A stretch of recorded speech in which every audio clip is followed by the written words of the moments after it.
What's a black hole? Okay, we can start there. So a black hole is a huge mass concentration. So we're familiar with objects in the universe having mass. Our Earth has mass, our sun has mass.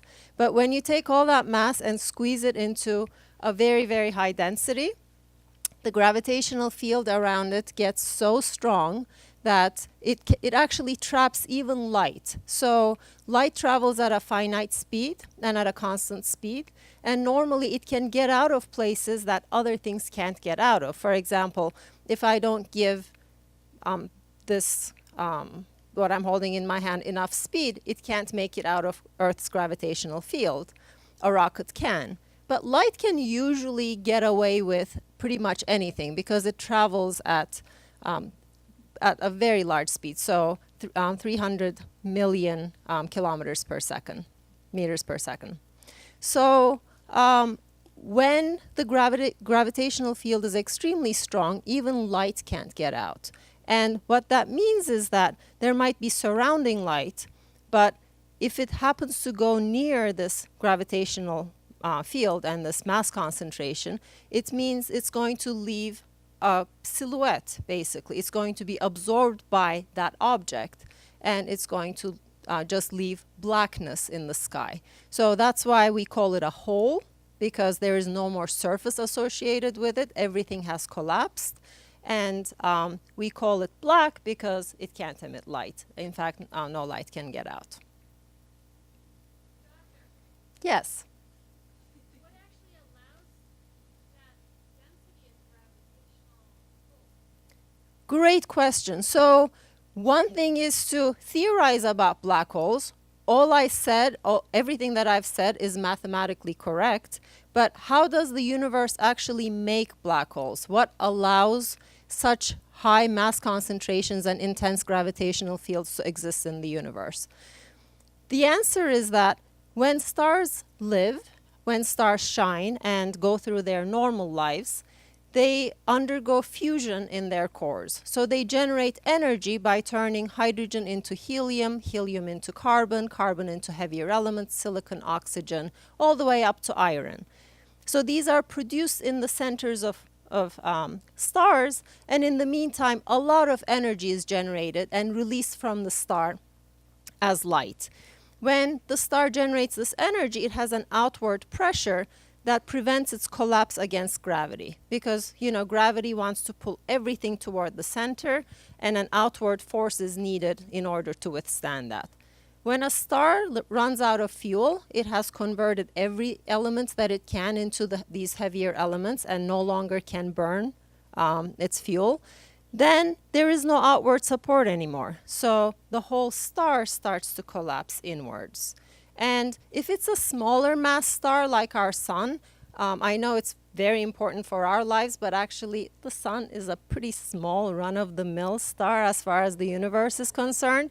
So when that happens, when the star is small, other forces can stop the collapse. So we'll end up with maybe a white dwarf, one of a collapsed object, or a neutron star.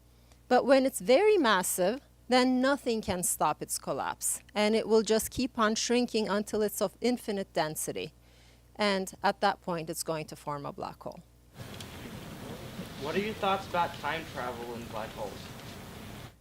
So time travel is mathematically possible when you write down the equations. There is a solution of Einstein's theory of gravity that allows time travel, but obviously there are a lot of logical inconsistencies in time travel. So we think that it is theoretically possible, but doesn't actually have a place in the universe. So it actually does not take place in our universe.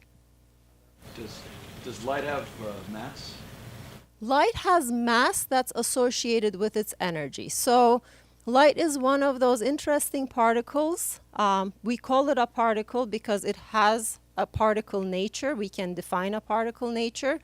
But unlike atoms, for example, that have mass regardless of whether they are moving or at rest, light only has energy due to the fact that mass due to the fact that it contains energy. So light is one of those very intriguing concepts in the universe.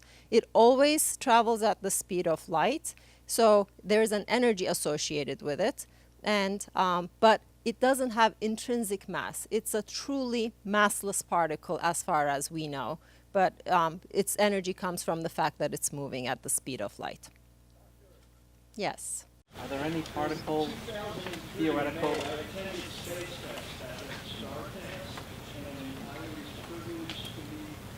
Four astronauts who walk on the moon.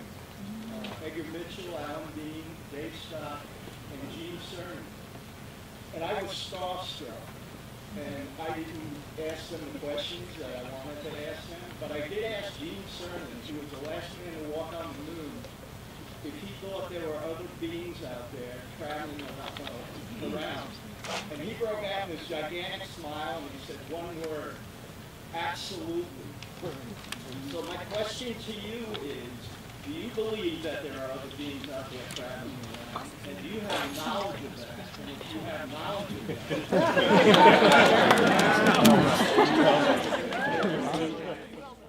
Well, I didn't realize I would have to divulge secrets this evening. Okay. So... Now that if I were around people that might be knowledgeable of this, I would have more courage. So one of the many hats that I wear is being the head of the Astrophysics Advisory Committee for NASA. I've been in that role for the past couple of years. And to the best of my knowledge, we don't know of any civilizations out there who are able to travel in the interstellar space. Now, obviously, this is something that we're exploring. We are all interested in life in the universe. Is there life in the universe? Is there intelligent life in the universe? And the way that NASA is going about it is, and also not just NASA with its space-based telescopes, but even with Earth-based telescopes, we're able to explore this pretty well. We're looking at nearby stars and asking ourselves, do they have planets? So far, we've discovered upwards of 5,000 planets in nearby stars. So that's a very good start. Then we ask ourselves, would these planets be able to harbor life the way we define life on Earth? So oxygen consuming, breathing, water dependent. So would these planets be warm enough? And would they harbor atmospheres that contain oxygen such that life as we know on Earth would develop there? And so far we don't know the answer. We don't have enough sensitivity in our telescopes to be able to look at the atmospheric composition of these nearby planets, but it is something that we're all working on. The next question is, if the conditions are ripe for life on that planet, can we detect biosignatures? Can we detect things like methane and carbon dioxide, and but other biomarkers as well? So none of these, of course, tell us anything about the level of civilization these planets would be in. But thinking about where we are and what has happened just in the past 100 years, 100 years ago, we were definitely not sending rockets to space. And today we are. So we are on an accelerated path to space discovery. 1,000 years ago, there was really very little civilization to speak of. So in a civilization's lifetime, spacefaring time could actually be pretty short compared to the entire civilization's lifetime. So these are a lot of ifs. This shouldn't stop us from exploring, but I can tell you that no civilization has visited us here to the best of our knowledge and to the best of our scientific explanations. But we'll just keep on looking for life. If a black hole has infinite density, how can it have a diameter and a mass? Very good question. So we define a black hole's diameter by its sphere of influence. So infinite density at the center, but as you get farther and farther away from it, at some point you won't know that there's a black hole there, right? So there's going to be a transition between its sphere of influence where everything that comes that close will fall into the black hole. It won't be able to escape its gravity, no matter what direction it's moving in. Light won't be able to escape its gravity. And farther away, where if you just happen to be going tangentially to it, I mean, yeah, you might feel the gravitational pull, but you're not necessarily going to end up in the black hole. That is what we call the event horizon of a black hole, and that is what we're using to define a size for a black hole. So typically, the mass is easy because whatever fell into it contributed to its mass. We can detect its influence on the surroundings and measure the mass. And the size we define based on how far-reaching its influence is, where its event horizon is. Yes? Here then, without spoiling how the movie shows it itself, I want to be clear then that you're saying that you don't see black holes, say, as a blot in the sky so much as it's something that affects everything around it. Okay, so those are in fact some of the slides that I wanted to show you. How do we detect black holes? So far, we've been able to detect black holes indirectly, like you're suggesting, through their influence on the nearby stars which orbit around them. We can measure their velocities, we can measure their orbits and say, oh, we know what must be holding them in that orbit. For example, at the center of our own galaxy, the Milky Way, there is a black hole that is 4 million times the mass of our sun. It doesn't emit light. It emits very little light from its surroundings because as material, gas, stars, planets come too close and fall into the black hole, they heat up in the process. And en route to the black hole, they can emit light. But once they cross the event horizon, there is no more light or signal or anything that we can get from them. So we can trace all of this. We can look at the light that's a little bit farther away. We can look at stars orbiting a little bit farther away and get a very good sense of the properties of that black hole. But this movie is going actually a little bit further, what you're about to watch. It is showing you a depiction of a black hole that is scientifically accurate. And this is one of the first times that Hollywood tried very, very hard to make science fiction as scientifically accurate as possible. For example, at some point you're going to see the iconic image from this movie, which is a bright ring that has a hole in the center, a little bit like a donut. It has also a band across it because of the gas that's swirling around the black hole.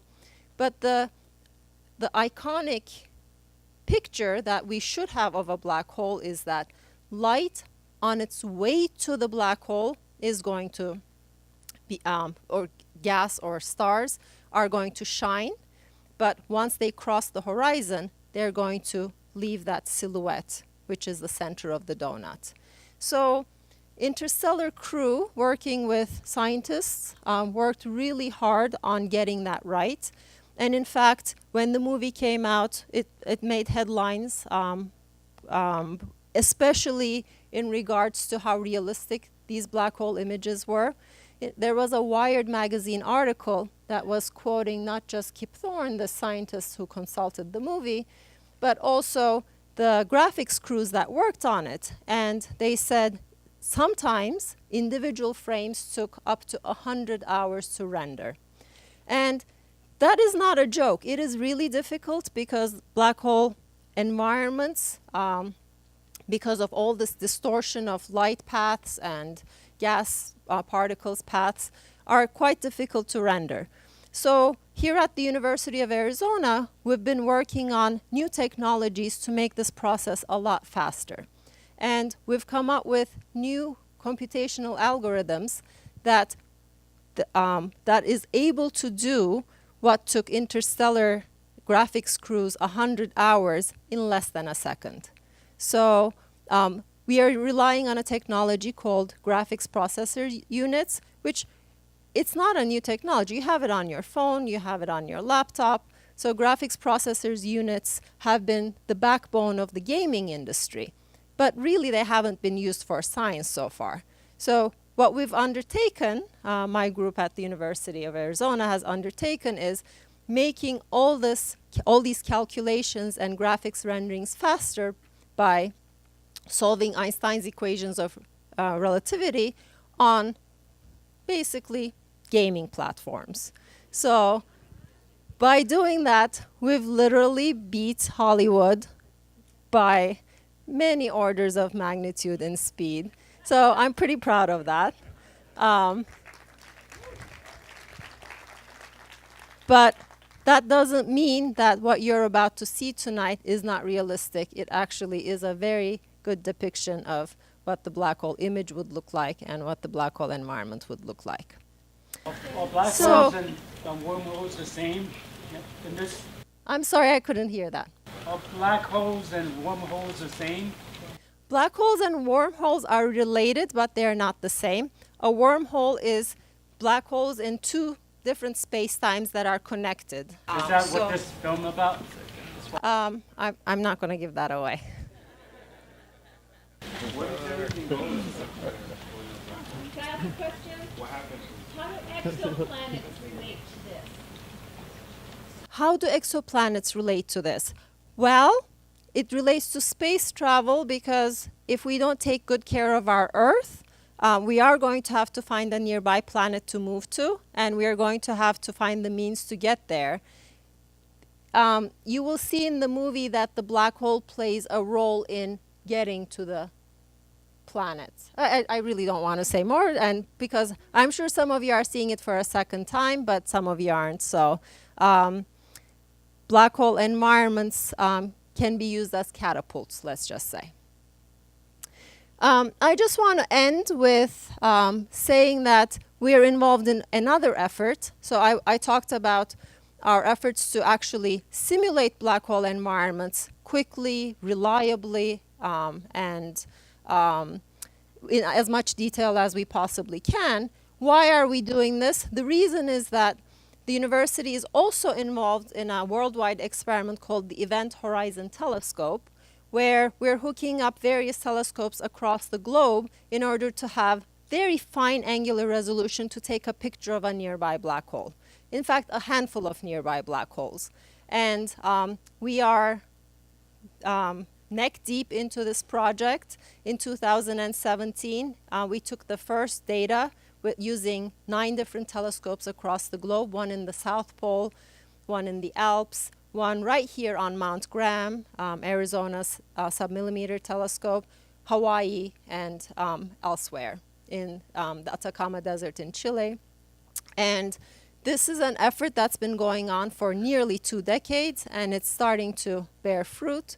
And hopefully, maybe later this year or early next year, we will come to you not just with a computer simulation of what we think a black hole will look like, but fingers crossed, an actual image of a black hole that looks like a donut in the sky. So with that, let me leave you to enjoy your movie, and